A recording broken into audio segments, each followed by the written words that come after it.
Hello, everyone. Today I will be talking about conduct disorder. I selected conduct disorder for the MBB project because as future school counselors, I think it's very important to know the symptoms of these disorders and how to best support our students who are diagnosed with these disorders. So let's get started. Conduct disorder is a display of persistent, severe antisocial behavior such as tantrums, verbal and physical aggression, lying, stealing, and violation of other people's rights. CD is short for conduct disorder, so if you see that later on any of my slides, just know it means conduct disorder.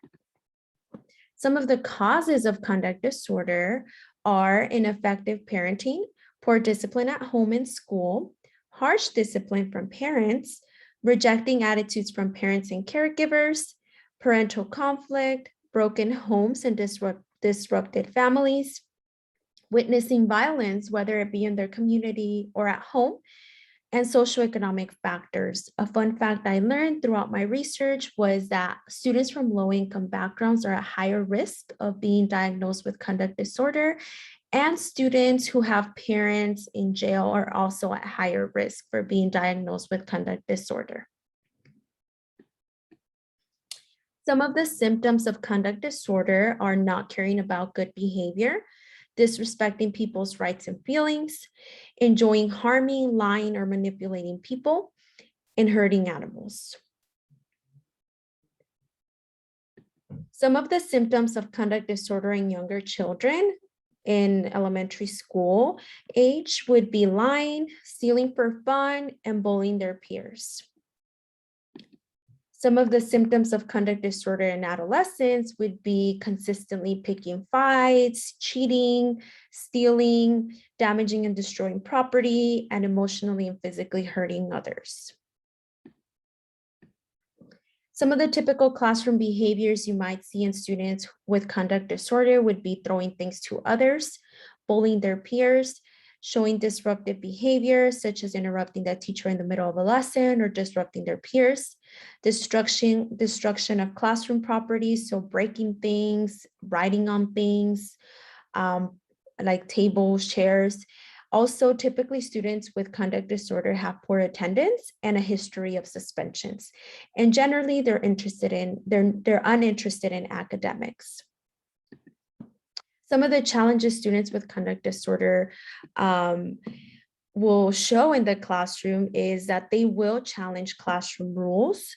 They will refuse to do assignments typically, and they also argue and fight with other students often. They tend to engage in power struggles. For example, they don't react well to phrases such as "you must do your work" or "you need to sit down and stop talking." So being very mindful of the way we speak to them is very important. And now moving on to strategies that we can be used as counselors and teachers so that we can help our students with conduct disorder would be making sure curriculum is appropriate. They can get frustrated if it's too challenging, saying things like "good job" when they do something really well. Using technology, students with CD work really well with computers with active programs. This helps them stay engaged. And establishing clear classroom rules allows students to participate in establishing class rules, routines, and expectations. If they are a part of this process, they are more likely to follow through with them. Strategies, continuing with the strategies that we can use to support our students with conduct disorder would be to give the student options and stay away from direct demands. As I mentioned earlier, they don't do really well. They don't respond very well to direct demands. Avoiding power struggles, just keeping in mind when we're approaching these students, just kind of avoiding confrontation.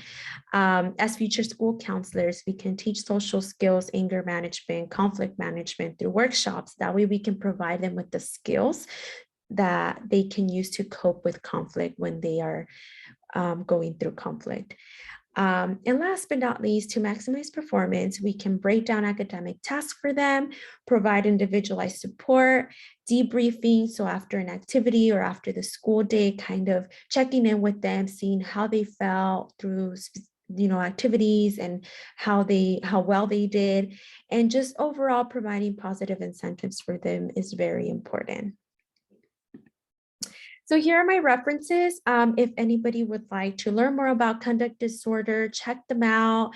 If you have any questions, feel free to reach out to me. And thank you for watching. I look forward to watching all of your presentations. Have a wonderful day.